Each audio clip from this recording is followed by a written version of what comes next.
കഴിഞ്ഞ തിങ്കളാഴ്ച മീനുവിൻ്റെ അടുത്തുനിന്ന് ശനിയാഴ്ച ആയി കഴിഞ്ഞാൽ മാഗി ഉണ്ടാക്കി തരണേന്നും പറഞ്ഞൊരു ഓർഡർ കിട്ടിയിട്ടുണ്ടായിരുന്നു കേട്ടോ എനിക്ക്. അപ്പോൾ ഇന്ന് ശനിയാഴ്ചയാണല്ലോ, പിന്നെ പോരാത്തതിന് മഴയും തണുപ്പും ഒക്കെ അല്ലേ. അപ്പോൾ നല്ല ചൂടോടുകൂടി മാഗി കഴിക്കാൻ വേണ്ടി ഒരു പ്രത്യേക രസമായിരിക്കും അല്ലേ. മീനുക്കുട്ടിയാണെങ്കിൽ എന്നെ കാര്യമായിട്ട് സഹായിക്കുന്നുണ്ട്. ഞാൻ ഉണ്ടായിക്കോട്ടെ എന്നൊക്കെ ചോദിച്ചു കേട്ടോ, പക്ഷെ ഞാൻ സമ്മതിച്ചില്ല. അതിൻ്റെ ചെറിയ കലിപ്പൊക്കെ ആൾക്ക് ഉണ്ടായിരുന്നു കേട്ടോ. പിന്നെ ഞാനാണെങ്കിൽ എന്തൊക്കെയോ പറഞ്ഞൊന്ന് സമാധാനപ്പെടുത്തി എടുത്തുവേ. മീനുട്ടി കലിപ്പിലിരിക്കുവാണെങ്കിൽ ഞാൻ എന്തായാലും പിന്നെ മാഗി ഉണ്ടാക്കി തരൂല കേട്ടാന്നൊക്കെ പറഞ്ഞപ്പോൾ ആൾ കുറച്ച് ഹാപ്പി ആയി കേട്ടോ. എങ്ങനെയായാലും എന്തൊക്കെയായാലും അവൾക്ക് എന്തായാലും മാഗി കിട്ടിയാൽ മതി. അങ്ങനെ ഇതാ മാഗിയൊക്കെ റെഡി ആയിട്ടുണ്ട് കേട്ടോ.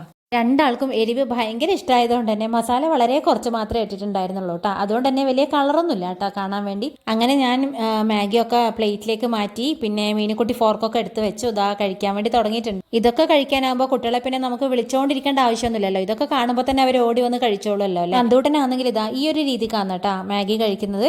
എപ്പോഴെങ്കിലുമൊക്കെ ഇതൊക്കെ ഉണ്ടാക്കി കൊടുക്കുമ്പോൾ അവർക്കും അതൊരു സന്തോഷമല്ലേ അല്ലേ. അപ്പോൾ പുതിയൊരു വീഡിയോയിൽ പിന്നെ കാണാം.